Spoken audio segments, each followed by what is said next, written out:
Everyone और आज का वीडियो है prime minister special scholarship scheme for JNK and Ladakh students. तो इस वीडियो में मैं आपको बताऊंगी कि क्या वो कोर्सेज़ हैं, स्ट्रीम्स हैं जिसमें आप स्कॉलरशिप ले सकते हैं specially for Jammu Kashmir and Ladakh state में जो भी स्टूडेंट्स हैं, और क्या क्या इसमें फ़ीस वो आपको प्रोवाइड करने वाले हैं, नंबर ऑफ़ स्कॉलरशिप कितनी होने वाली है, उस टॉपिक पे हम आज बात करेंगे। तो चलिए स्टार्ट करते हैं। जैसे आप सामने देख ही रहे हैं, एक टेबल मैंने यहाँ पे क्रिएट किया हुआ है जिसमें स्कॉलरशिप का stream, academic fee, number of scholarship and maintenance charges mention किए हुए हैं। तो बेसिकली यही वो स्ट्रीम्स रहेंगी। तीन जो टेबल पे मेंशन है, जनरल डिग्री जिसमें एकेडमिक फ़ी आपका रहेगा up to 30,000 and number of scholarship ये आपको कितना प्रोवाइड कर रहे हैं 2070 and maintenance charges for all is 1 lakh। Other one is professional degree, for example engineering, BSc nursing, HMCD, B architecture and B pharmacy, जिसके academic fees रहेगी 1.25 lakh and number of scholarship है 2830। Medical degree MBBS, BDS और equivalent medical stream up to 3 lakh and number of scholarship is 100। तो total number of जो scholarship AICTE provide करता है that is 5000 in total. तीनों streams को मिला के वो 5000 scholarship J and K and Ladakh students के लिए एवरी ईयर निकालते हैं। और इसमें हम एक नोट इन्होंने दिया हुआ है, वो भी हम एक बार देख लेते हैं। Maintenance allowance during first year will be released in 9 instalment, first instalment of which will be of ₹20,000 and subsequently monthly instalment will be of ₹10,000 each. ये बेसिकली इंस्टीट्यूट के लिए है, वो किस तरीके से एआईसीटी पे करने वाली है, जो भी अलाउंस वो अपनी तरफ से पे करने वाले हैं। From second year onwards fixed maintenance allowance of up to rupees 1 lakh per annum will be paid in 10 equal monthly installments of rupees 10,000 each। तो ये जो नोट है ये बेसिकली इंस्टीट्यूट्स के लिए। और मैं इसमें एक चीज़ और बताना चाहती हूँ कि जितने भी एआईसीटी अप्रूव्ड इंस्टीट्यूट हैं, वो अगर जेएनके एंड लद्दाख में कोई भी गवर्नमेंट या प्राइवेट है तो वो इस स्कॉलरशिप से स्टूडेंट्स की मदद कर सकता है, या जितने भी स्टूडेंट्स हैं जो जनरल स्ट्रीम या कोई भी प्रोफेशनल डिग्री और मेडिकल डिग्री कर रहे हैं, वो अपना जैसे एआईसीटी ने स्कॉलरशिप स्कीम निकाला है, prime minister special scholarship scheme, तो वो इसको अवेल कर सकते हैं। और यहाँ पर नंबर ऑफ जो स्कॉलरशिप्स हैं वो भी अच्छी खासे हैं, दैट इज़ 5000 एवरी ईयर। वो 5000 ही स्कॉलरशिप निकालते हैं। तो ये हैं वो स्ट्रीम जिसमें कोई भी स्टूडेंट अगर एडमिशन ले रहा है तो वो इससे गो थ्रू कर सकता है और इसमें एडमिशन जो है अवेल कर सकते हैं। तो चलिए देखते हैं नेक्स्ट क्या है। नेक्स्ट है स्टूडेंट इज़ एलिजिबल इफ़। अच्छा, कौन से स्टूडेंट एलिजिबल रहेंगे वो हम देख लेते हैं। Domicile of union territories of UT of J and K and Ladakh. जैसे मैंने कहा है कि ये जो स्कीम है प्राइम मिनिस्टर की स्पेशली है जेएनके एंड लद्दाख स्टूडेंट्स के लिए, तो आपके पास डोमिसाइल होना चाहिए। सेकेंड, पास 10+2 एग्ज़ाम फ्रॉम जेके बीओएसई और CBSE affiliated school located in UT of J and K and Ladakh. आपके पास 10+2 का सर्टिफिकेट होना चाहिए, दैट फॉर आपका birth certificate, basically date of birth के लिए होता है। तो या तो जीके बीओएससी या फिर सीबीएसई से एफिलिएटेड ही स्कूल वो होना चाहिए। ठीक है। थर्ड है pass 10+3 diploma from UT of J and K and Ladakh polytechnic for admission directly in second year. Registration counselling will be conducted subject to the vacancy in previous academic year in prescribe list of institution. That means अगर आप 12th के बाद कोई भी diploma कर रहे हैं तो उसके लिए आपके पास क्या होना चाहिए, UT of J and K and Ladakh का पॉलिटेक्निक। अगर आप डायरेक्टली सेकेंड ईयर में एडमिशन ले रहे हैं तो उसका रजिस्ट्रेशन काउंसलिंग जो होगी अलग से आपकी की जाएगी। ठीक है। फोर्थ है fulfil minimum age and other eligibility criteria as prescribed by the institution और यूनिवर्सिटी। आपका जो एज लिमिट है वो एज़ पर क्राइटेरिया जो भी आप जिस भी इंस्टीट्यूट या यूनिवर्सिटी में एडमिशन लेने वाले हैं उसके अकॉर्डिंग होना चाहिए। And the last point is family income not exceeding ₹8 lakh per annum. और ये लास्ट है जिसमें आपकी फैमिली की इनकम जो है 8 लाख से ऊपर नहीं होनी चाहिए। तो ये है 5 पॉइंट्स जो कि स्टूडेंट एलिजिबल रहेंगे इस स्कॉलरशिप स्कीम के लिए। नेक्स्ट है student is not eligible for scholarship. अच्छा, अभी जो हमने पहला पॉइंट्स बताए हैं, 5 पॉइंट्स कि जो स्टूडेंट एलिजिबल रहेंगे। अब जो हम डिस्कस करने वाले हैं वो है स्टूडेंट जो कि एलिजिबल नहीं होंगे स्कॉलरशिप के लिए। पहला, not applied through online registration on AICT portal. अच्छा, इस स्कीम को अवेल करने के लिए आपको AICT के पोर्टल पे जाना है। मैं उसका लिंक भी दे दूँगी डायरेक्ट, और उसके साथ में इनकी ईमेल आईडी भी प्रोवाइड कर दूँगी आपको, सो दैट आपकी कोई भी क्वेरी होगी तो आप डायरेक्टली AICT को मेल डाल सकते हैं और वो आपको डेफिनेटली रिवर्ट करेंगे इसके रिगार्डिंग। तो देखते हैं कौन से स्टूडेंट एलिजिबल नहीं होंगे कि आपको रजिस्ट्रेशन करना कंपलसरी है AICT के पोर्टल पे। जो भी स्टूडेंट या इंस्टीट्यूट इस अगर वो स्टूडेंट के बिहाफ पे फिल कर रहे हैं तो आपका रजिस्ट्रेशन होना is compulsory. Second, course is offered by open university. ठीक है, अगर ओपन यूनिवर्सिटी उस कोर्सेज को ऑफर कर रही है तो आप एलिजिबल नहीं होंगे। ठीक है। Third point is availing benefits from other government और नॉन गवर्नमेंट स्कीम। अगर आप किसी ऑलरेडी किसी दूसरे गवर्नमेंट इंस्टीट्यूट या नॉन गवर्नमेंट स्कीम से ऑलरेडी बेनिफिट ले रहे हैं तो आप उसके लिए एलिजिबल नहीं होंगे। ऐसा नहीं करना कि आप ऐसा सोचेंगे कि AICT को पता नहीं चलेगा। इवन अभी ये कंपलसरी हो गया है, कोई भी स्टूडेंट अगर स्कॉलरशिप लेता है तो उसका आधार नंबर उसमें अपडेट हो जाता है ऑटोमेटिकली, इसीलिए आधार नंबर मांगा जाता है। तो वो उसको डायरेक्ट चेक कर लेंगे कि आप कोई AICT या कोई और अदर बेनिफिट तो ऑलरेडी नहीं ले रहे हैं, तो आपने one at a time one ही बेनिफिट आपको स्कीम का मिलेगा।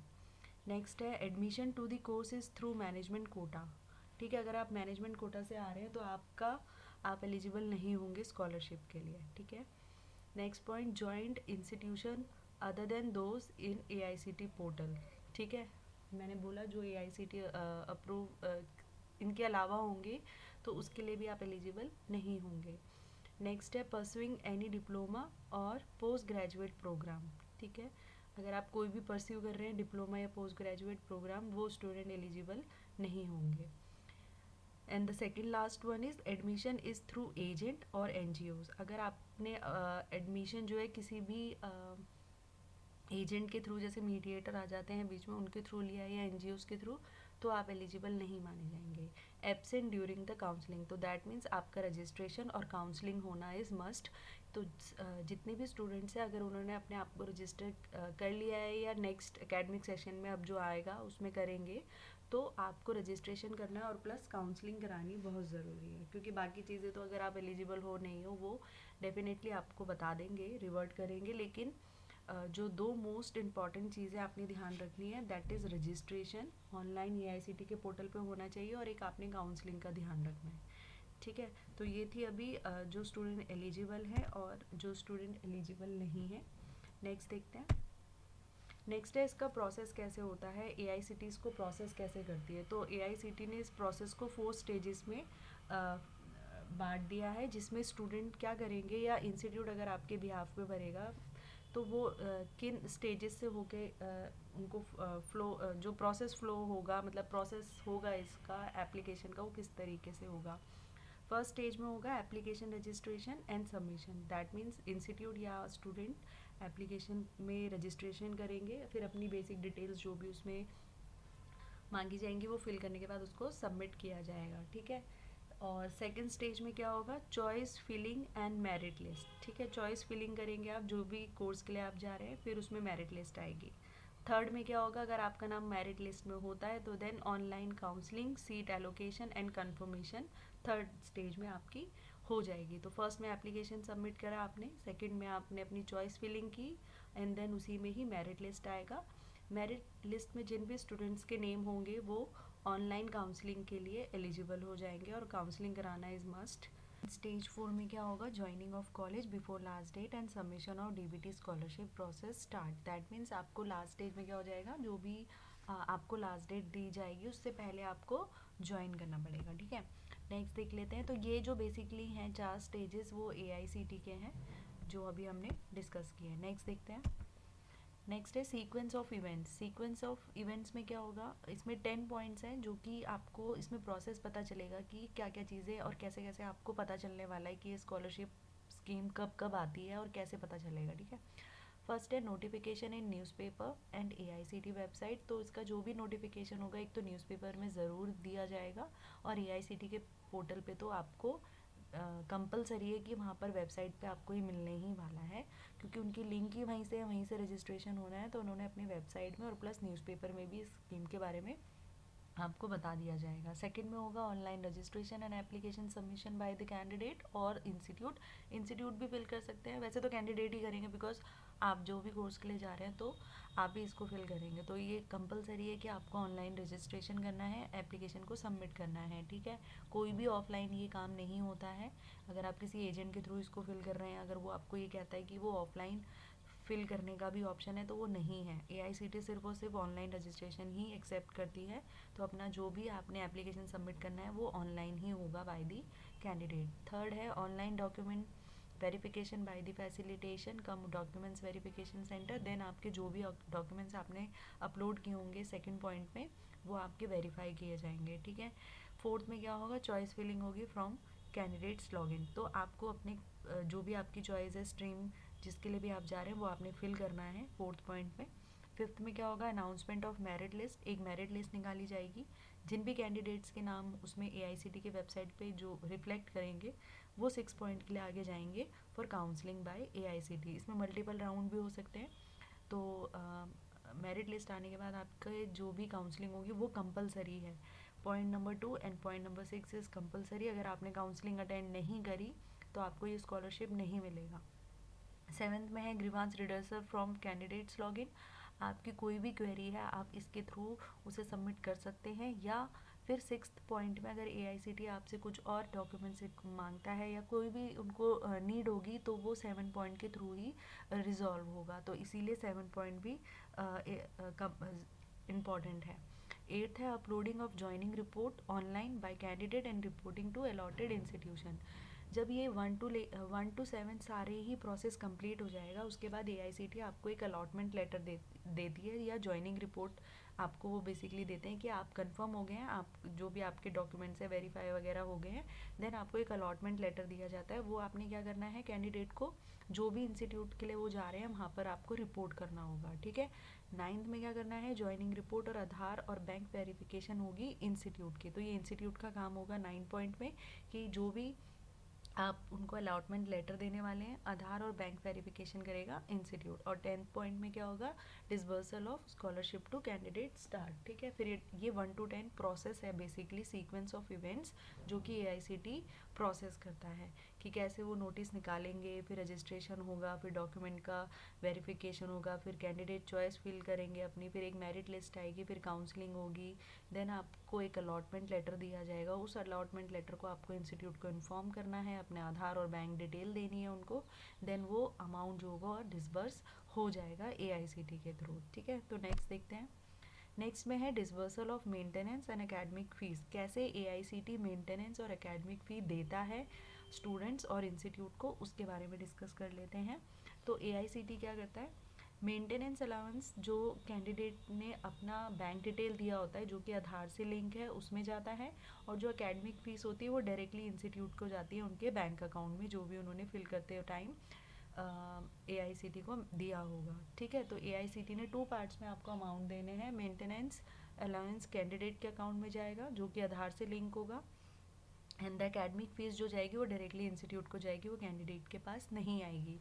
तो ये पॉइंट्स भी देख लेते हैं। Mandatory conditions for availing scholarship, register online with the prescribe date, attend online counselling on the announced dates, verification of document in the nearest facilitation come documents verification center, join the allotted institution and I'll upload the joining report within prescribed date। यानी कि जो भी last date होगी उससे पहले पहले आपने अपना रजिस्ट्रेशन करना है। देन जो भी आपको कॉलेज मिलता है और आपके सारे डॉक्यूमेंट वेरीफाई होने के बाद काउंसलिंग के थ्रू वो जॉइनिंग लेटर रिपोर्ट और अलॉटमेंट लेटर आपने अपने इंस्टीट्यूट को देना है, सो दैट जो AICTE फर्दर जो डिसबर्स करना है अमाउंट आपको मेंटेनेंस अलाउंस और इंस्टीट्यूट को एकेडमिक फ़ीस टाइम पर मिल जाए। तो ये था लास्ट